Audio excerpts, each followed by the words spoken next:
Good afternoon, I'm John Soper. We're on the campus of San Jacinto College.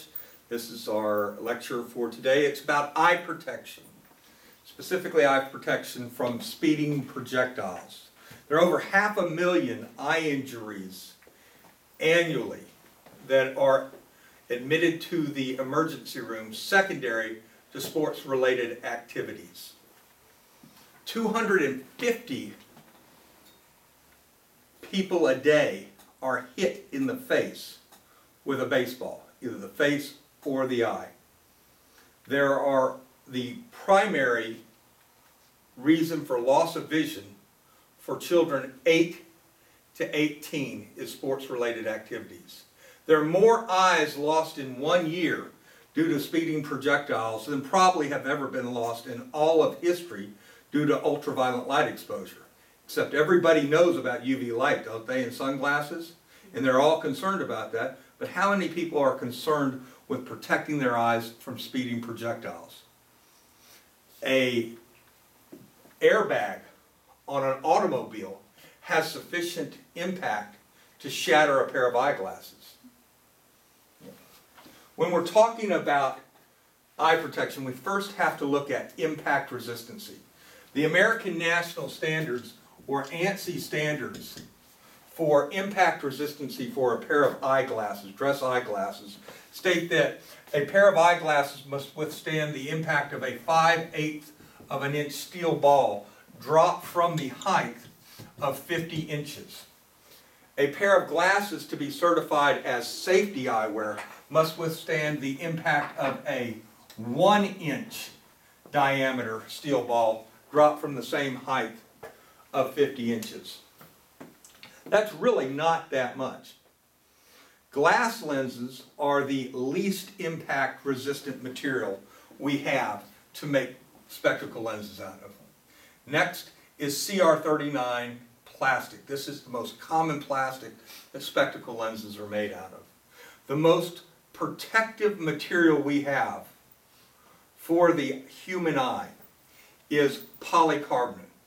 And polycarbonate can withstand the effects of a hammer.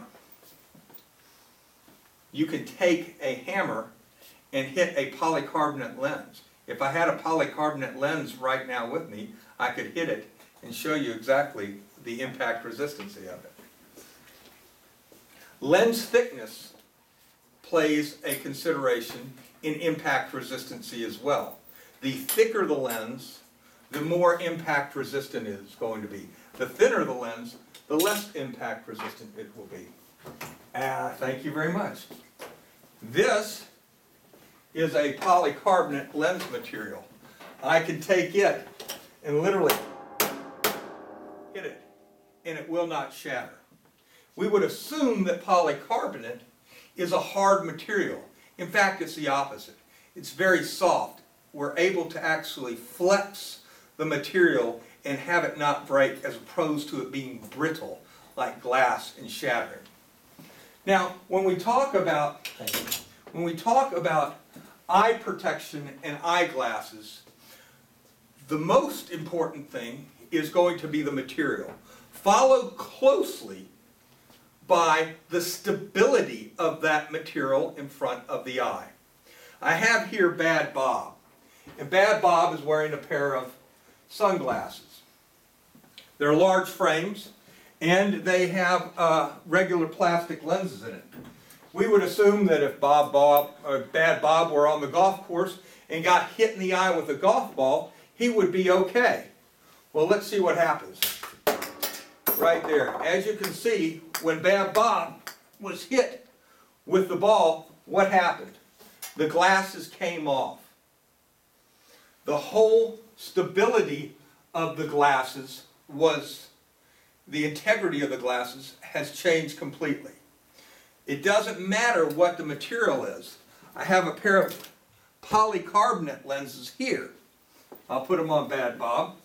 I can actually increase the speed of the projectile. See how it didn't need to do any more protection. What happens when a speeding projectile hits a pair of glasses,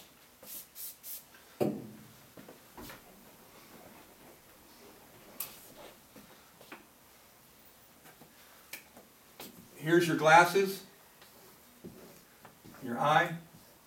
What happens is the speeding projectile will change this angle between the glasses and the eye. This is called your panoscopic tilt. And with the speeding projectile coming at this angle, the panoscopic tilt of the glasses will change and then will shift. The whole glasses will shift. And what you can end up with is the glasses flying off the head and the speeding projectile continuing onto the eye and doing the damage. We're talking about a blunt trauma here. Anytime you have a speeding projectile hitting the eye, the most dangerous aspect is to the cornea, the outermost level or the outermost portion of the eye. It's the clear shield that is in front of the eye, and it's very thin and can be punctured quite easily. Most of our vision all of our vision goes through the cornea, and it affects our vision greatly. If you have a pair of eyeglasses with a set bridge like this, what can happen is the speeding projectile will snap the shield or the frame around, the eye wire around the lens and go straight through it. Anytime you're making glasses for a frame, you're going to have to cut the lens and insert it into the frame. So it is only as strong as that fingertip snap that I just used to insert the lens. So what we have to do, we have to have something that's going to stay in place during a speeding during the impact of a speeding projectile. We have here a complete safety pair of eyeglasses. These are polycarbonate shields all along the frame, all along the lens, side shields, and a safety nylon brow bar. Let's see how this does during a direct impact. Same thing again. So no matter what we have for material in our eyewear, what's critical is the integrity of that shield in front of the eye during the impact.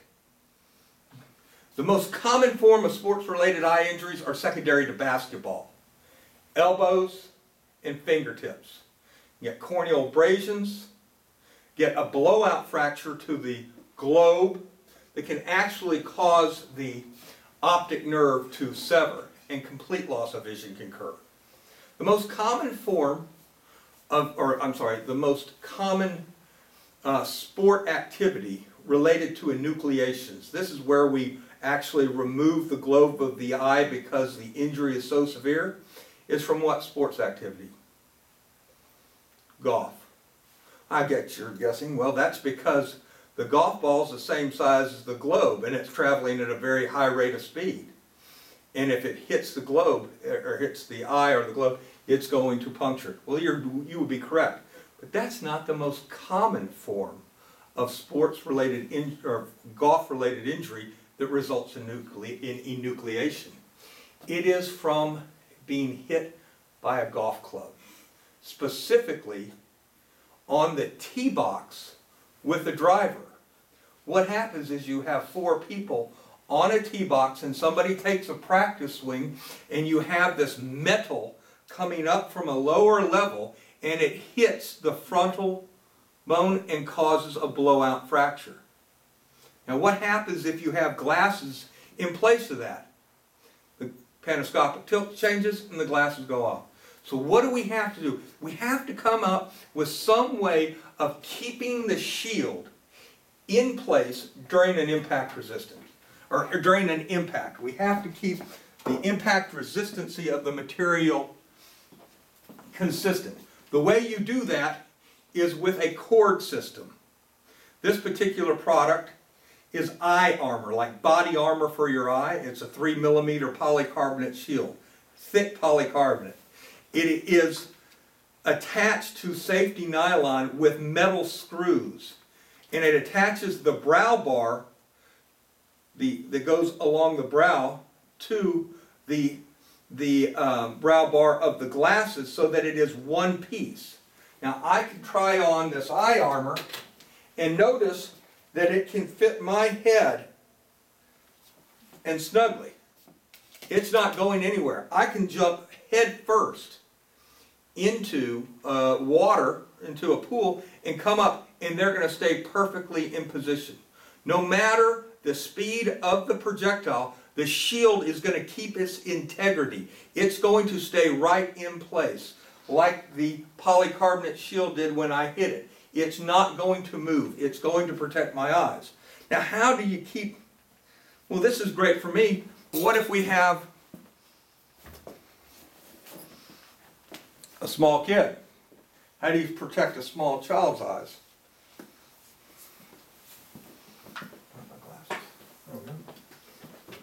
Well, the beauty of the comfort cord system, which is a system that secures the eye armor to your head, is that it will work evenly as well on an adult as a child. No matter the cranium size, the comfort cord system is going to cinch and keep the integrity of the shield in place during the impact. Let's try and see what happens to Bad Bob with eye armor on.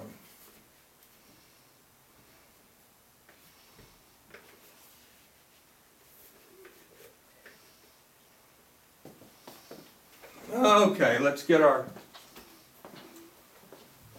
golf ball. Oh, let's forget about the golf ball.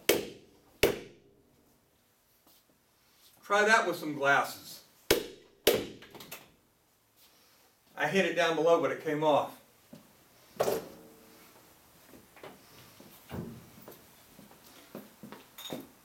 The shield is in place.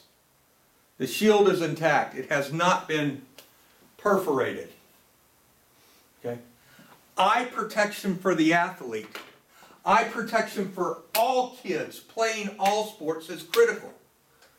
There will be a change in the next decade in eye protection for children. You're going to see the same thing that happened with bicycle helmets happen to eye protection for children in sports activities. When I grew up, nobody wore bicycle helmets.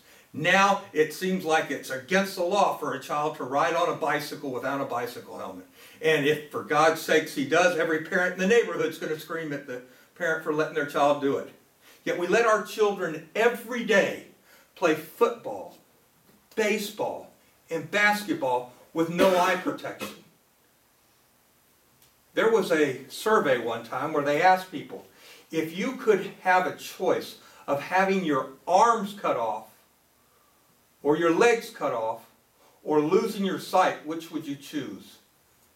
And almost to the man, people chose either their arms or their legs cut off.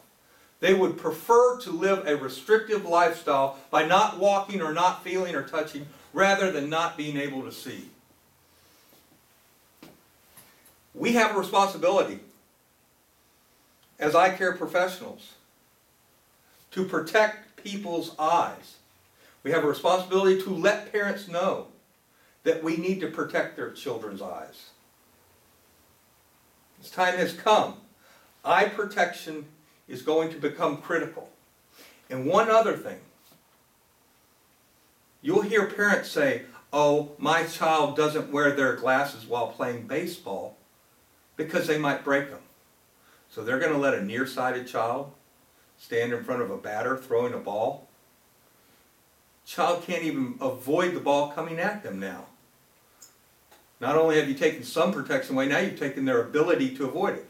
What I'm trying to say is being able to avoid a projectile, being able to avoid something hitting you, can almost be equally to as critical as wearing protection in the first place. So, a protective eyewear that stays in place during an impact with their most current prescription in it is the best protection we can give anybody in any sports-related activity. Questions? Thanks for your time and participation, and you're excused.